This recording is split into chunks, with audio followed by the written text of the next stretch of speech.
Hello दोस्तों, आज हम सिखाएंगे विंडोज़ में रैम को कैसे क्लियर किया जाता है। सबसे ब्राउज़र में ओपन करके रैम ऐप लिखेंगे, रैम ऐप डाउनलोड, फिर उसको इंटर करेंगे। फिर माइक्रोसॉफ्ट वेबसाइट पे जाकर उसको डाउनलोड कर लेंगे। डाउनलोड करने के बाद उसको रन एडमिनिस्टर करके एग्री, फिर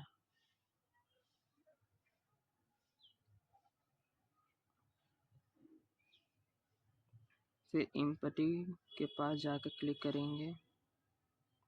इम्पटी स्टैंडर्ड लिस्ट पे क्लिक करेंगे, आपका रैम साफ हो जाएगा, क्लीन हो जाएगा। मतलब इससे आप रैम क्लीन कर सकते हैं। Thank you for watching.